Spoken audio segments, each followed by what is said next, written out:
of our church to this year is Focused for Impact. And for men, our theme is Position for Impact. And I want to thank men of this church. Can you clap for men? This year, we have decided to come to the altar because God is using us and has positioned us for impact. And if you're a man in this church and you are missing out on Tuesday every month, second Tuesday of every month, I'm telling you, you are missing. You are missing. Because this is where we come second Tuesday from 6. This month, men were not in a hurry to leave. And they come to the altar just to tell God that we are here. You have positioned us here for the impact. And this is where we are coming to seek you. So ladies, if your man is still not coming, is coming home earlier on Tuesday, please remind him that you're supposed to be on the altar. So I've decided today to entitle my message, What is the Report? What is the report? God has positioned you and me for impact in different capacities. Some are positioned in the church, others are positioned in the marketplace, others are positioned in the political space, others are in the business space, others are in the security space, others are in the diplomacy. All of us here, we are either in the public sector or the private sector. I don't know where I am. I'm both. I'm in the church and in the public sector, in the private sector, because the NGO world is in the private sector. Maybe. So I am in both. And this day, God is giving me a message for those who are in the marketplace. Because sometimes you feel that you are in the marketplace, but you are there because of your own vocation. I am working and getting money for my family, and that is why I'm here. I'm here this morning reminding you that God has positioned you there. It doesn't matter how you went there. Maybe you bribed your way there. That is okay. But God has placed you in that space for an impact.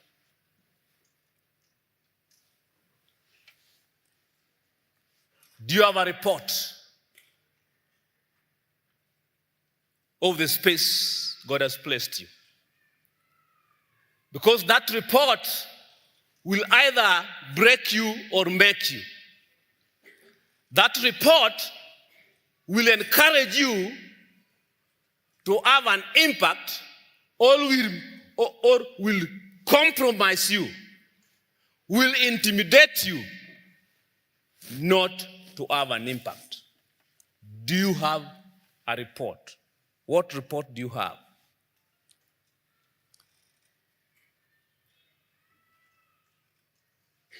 You have come, you have arrived. This place, we are doing it this way.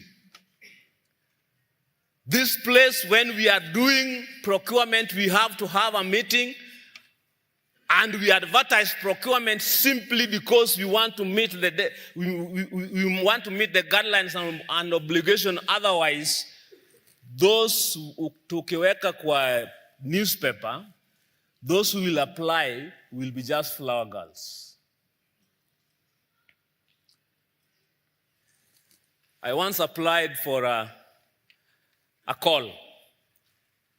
And one of my friends told me, Reverend Okeyo, you are just a flower girl. This I was told kitambo, and I knew it was coming. So you just apply, but you're a flower girl. It is me who will get it. That was the report. What report do you have? Do you have a report that here, if we give tender, we must get a kickback? What report do you have, especially in this country, where if I am elected into an office, I will be the lone person elected, but all my community will rejoice and celebrate and give me the pressure, telling me, that space is ours. Though you are seated, but it is ours. Not on merit. In this space, what report do you have? Because that report will break you or will encourage you to have an impact where God has positioned you. Moses was faced with a situation. He sent out the spies because Moses and God commissioned this. God says, I've brought you this far, and I want to send you into the promised land. Please send out the spies to look at the land.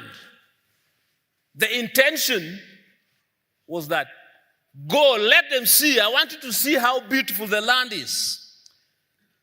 And in the scripture where we have read, these people have come back with a report. The spies, they have returned after 40 days of walking in the land. Their report is with them. They are here with their report. They gathered people.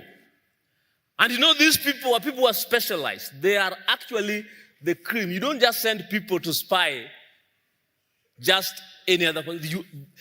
They must be people who qualify. There were guidelines of doing their spy, exploring. In this country, we form commissions after commissions. Look into this, and they do their commissions.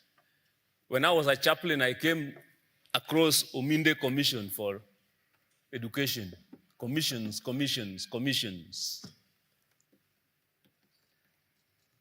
I don't know how those commissions have impacted our life.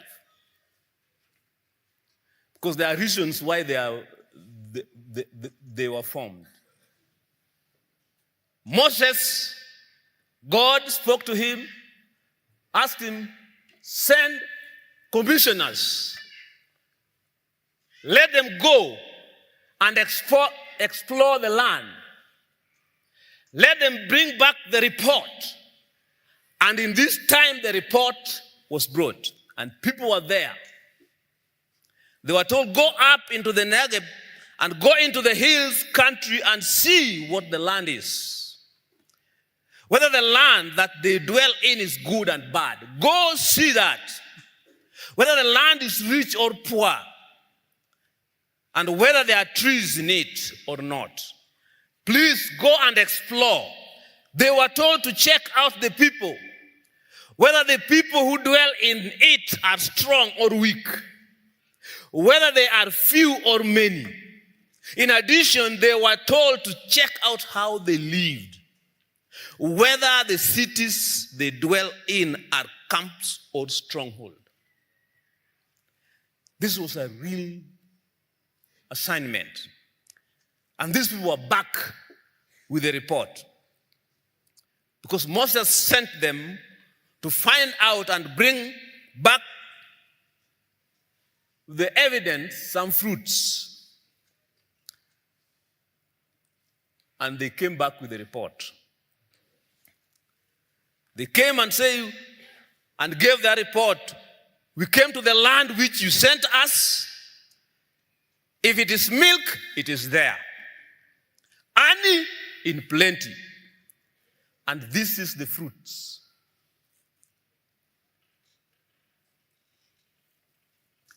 And then they say the people dwelling there are strong. And we saw the descendants of Anak there. The Amalekite dwells in the land of the Negev. The Hittites, the Jebusites, and the Amorites dwell in the hill. And the Canaanite dwells by the sea and along the Jordan.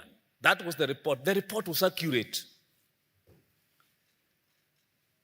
The report was accurate. They even say that the cities are fortified and very large. And I could see very many people there start actually getting excited.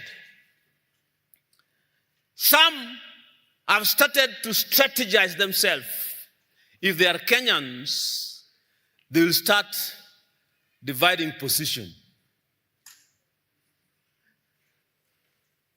Because we are ready to conquer. Of course, at this time, they were listening to the report. The report was exciting.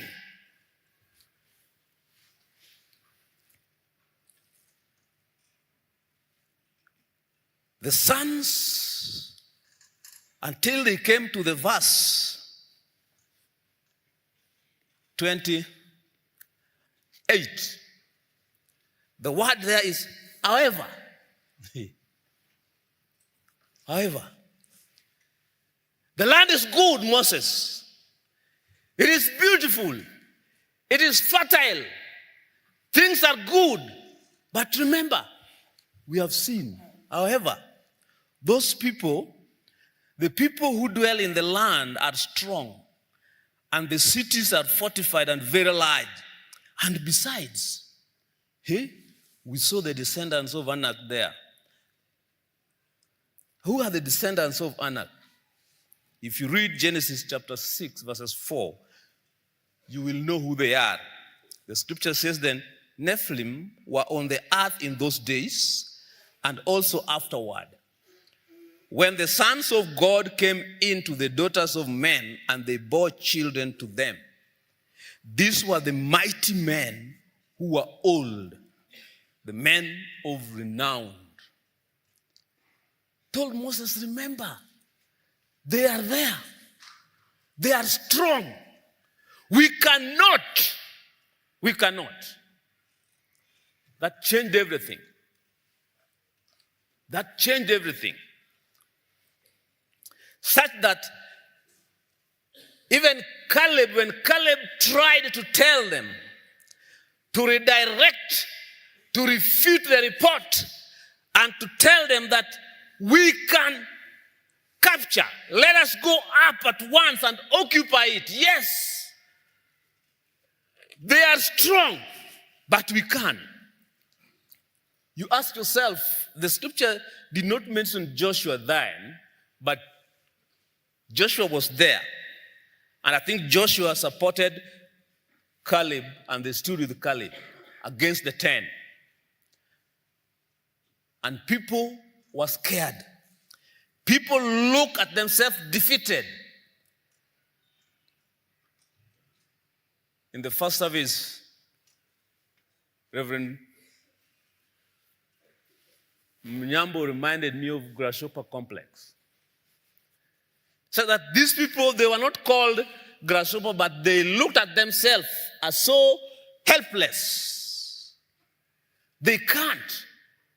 What was the difference between them and Caleb? They forgot the Lord who brought them from Egypt.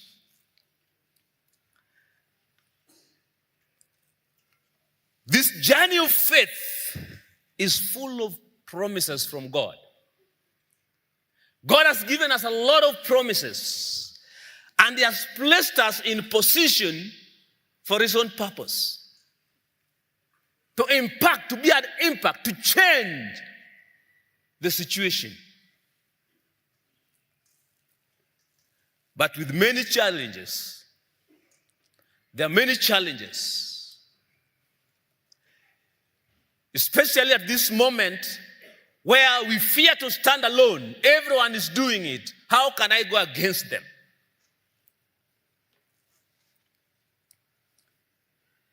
But if we act in faith, we will overcome the challenges because God has called us to fulfill the promises He has given us in His life. And the only way the Bible is teaching us how to face the challenges with faith is to trust in God's promise.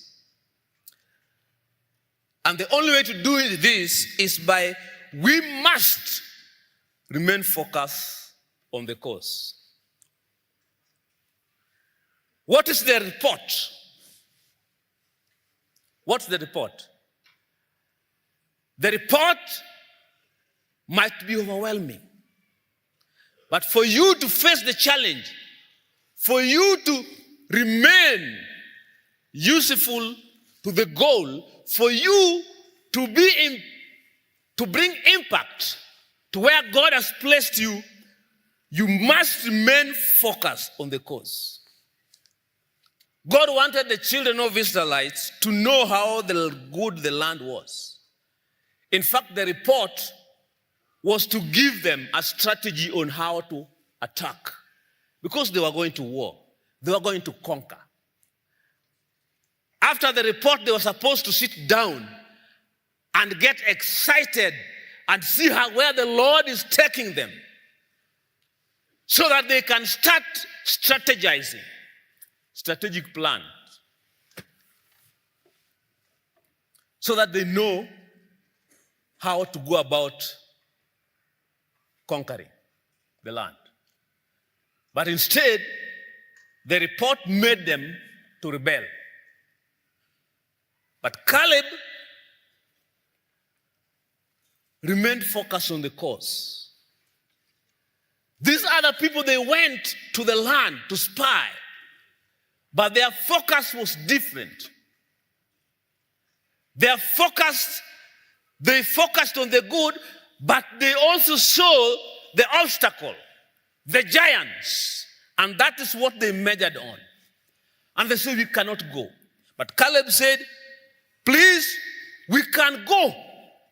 That land is so beautiful. The Lord is giving it to us. Caleb remembered who he was and remained focused. Maybe you have heard in the place where you are how hard it is to change things. And then you have seen the challenge, the giant, and you have said, I am just an accountant. What am I going to do? My boss will direct me. I'm just a security. I'm just a civil servant. I am just a politician. And when we are politicians, we have to sing to the tune of the other peoples. You know, when you are politicians, you are a Christian, and then you go there, you start dancing to Dombolo. Because all of them are also dancing. Do you remember you are a Christian? How is the place you are affecting your faith? Or how is your faith affecting the place where you are? Because God has placed you there for a purpose. And you are first a Christian before you become a CEO. It doesn't matter where you are. Are you focused? Because if you are not, that challenge will lead you to rebellion. The children of Israelites listened to the 10. And they did not listen to the 2 who are focused on the truth, who are being guided by their faith of who they believe in. And that led to them wandering in the west desert of Kadesh Barnea. For several years, they were just going around. The place where you are, you might just be going around if you lost your focus. You might just be going round if you lost focus. But if you remain focused, you'll bring the change. But changes, that comes with the cost of rejection. And not only remaining focused, we should be factual about our situation without losing our faith. We should be truthful about our situation. The first thing the spies did was to show the fruit of God's promises. The good things that were there. The report they gave was not false. They gave the true picture. They were factual because there were giants there. The fruits were there. The walls were fortified. But they lost their faith. As they were actually giving their report, they forgot that it is the same God who promised them the land, and it's the God who removed them from the hands of the slavery from Egypt, brought them out of Egypt, took them through the wilderness. They even saw the miracles. He is the same God who provided them with the manna in the desert. They forgot about that. And then they narrowed on the challenge. They were very intellectual in giving their research. Sometimes it's very nice to listen to the professors giving their presentations in the findings. I listened to one, and he was giving a very good presentation about the issues of children, how they get to the street. And I asked him, when did Africans start having orphans? That's a question. Because in Africa, we used not to have orphans. Oh yes, because in Africa, we also don't have cousins and uncles. We only have mothers, fathers, and brothers. When did we start having orphans? And the professor looked at me and said, oh, that is worth researched. Then he gave me the, now can you do something about it? The professors and the intellectuals who, can you do something about it? In Africa, when did you start having street boys?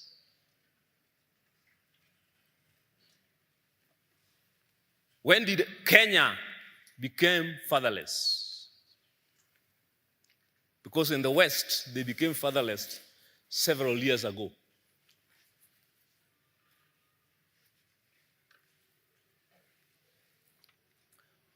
The report you have, if you focus on the challenge, you will lose your faith. Therefore, you have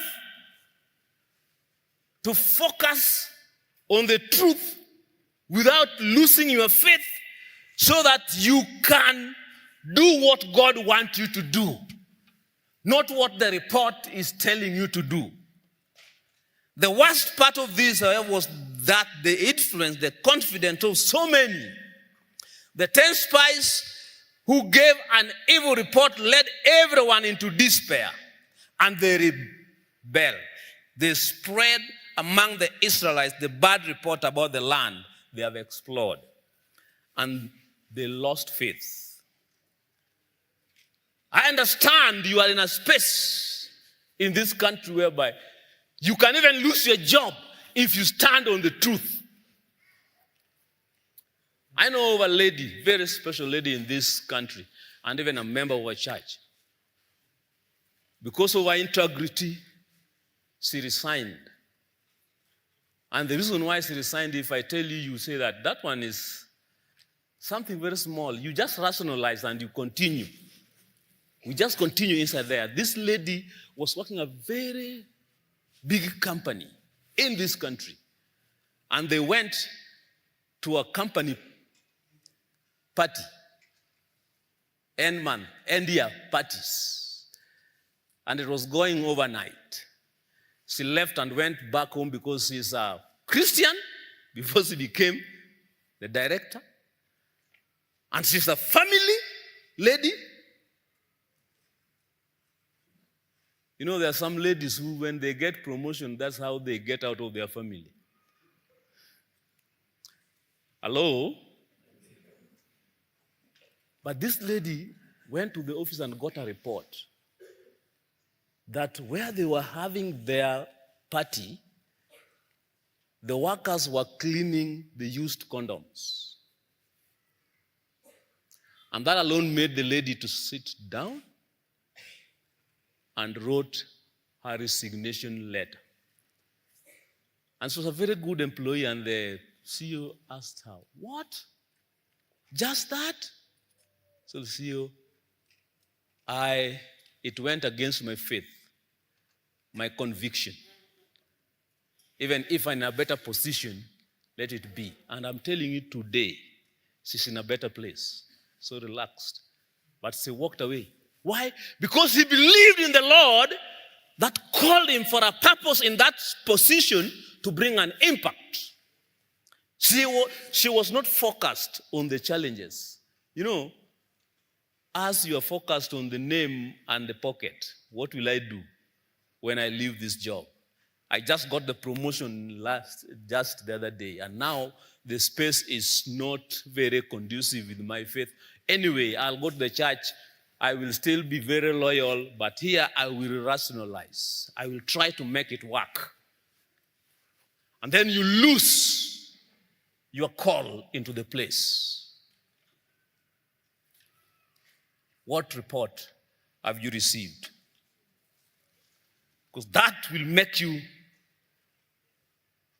bring the impact, bring the change.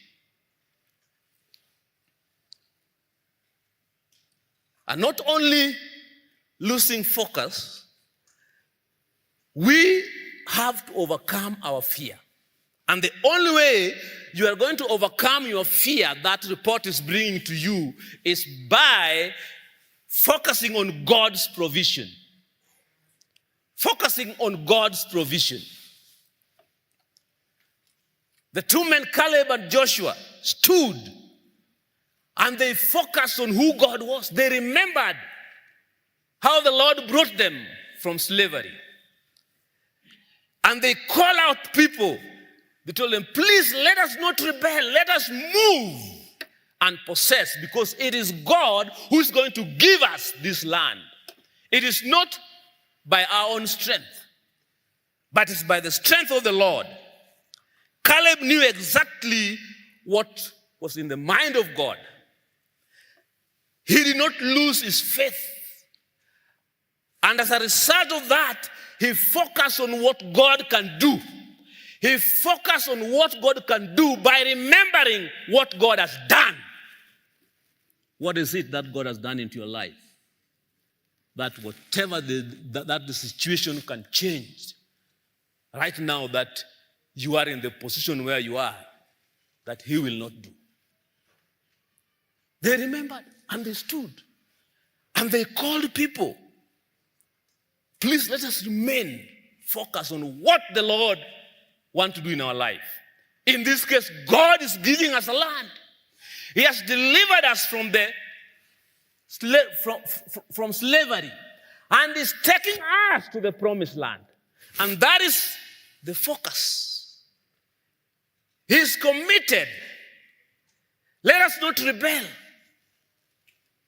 My friend, I tell you, it is not easy. I've experienced it in the NGO world. You know, I led the department of A.I.C, the NGO part of A.I.C, African Land Church, dealing with the vulnerable children and vulnerable women. And my work is always look at the newspapers and write proposals, because my church doesn't have a budget for me. I have to look for it. And 3 years ago,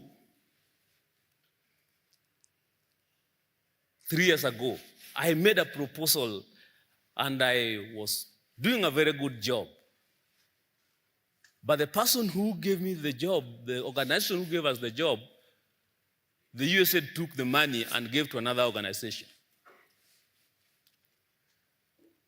And in January, I preached a message about what is good in the year. I didn't know Trump was going to, I knew he won, but I didn't know that he was going to stop the funding.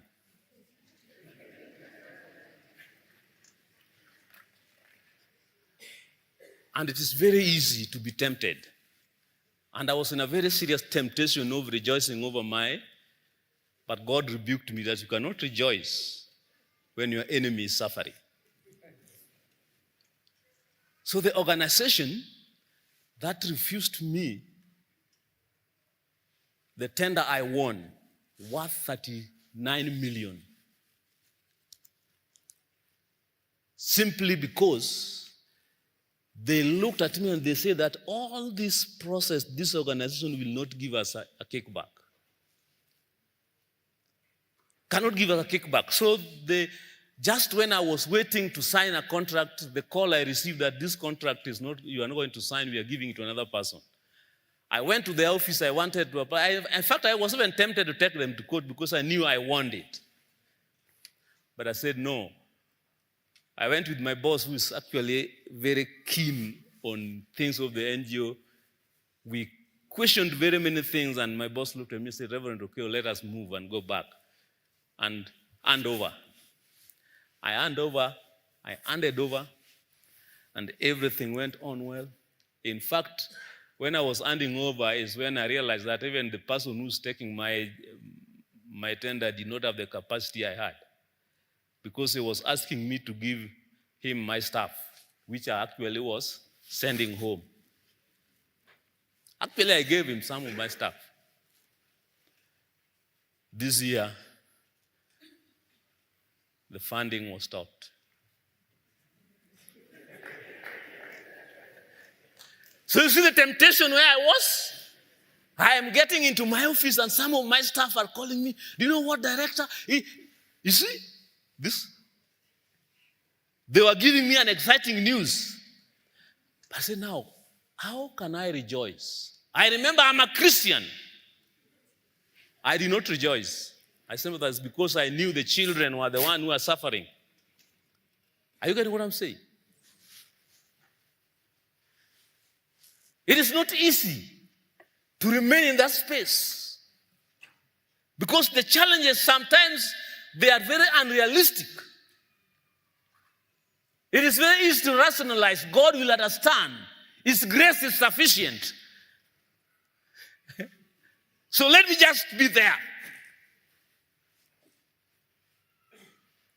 I want to tell you, the only way you are going to remain impactful in the position that God called you is by remembering His provision. So that even if you lose, even if you're sent away, you will still move out smiling, saying that, God, I still trust in you. And I know even at this pace, you are going to provide for my needs. But I will not compromise. Lord, I will not compromise. I will speak the truth, even if I'm losing my job. Why? Because I know you are a God who is able to provide. Caleb and Joshua knew that God was leading them into the promised land. Even if the giants are there, even if these people are having fortified cities, God is going to deliver the land to them. Why? Because He had done it before. He is still the same. He's going to do it. And I want to tell you, even today, the God of Caleb and Joshua has not changed. He is going to do it. He has positioned you there for a purpose, to bring the impact. And He will stand by you. so that you do that which he called you to do in that space. May God bless his word.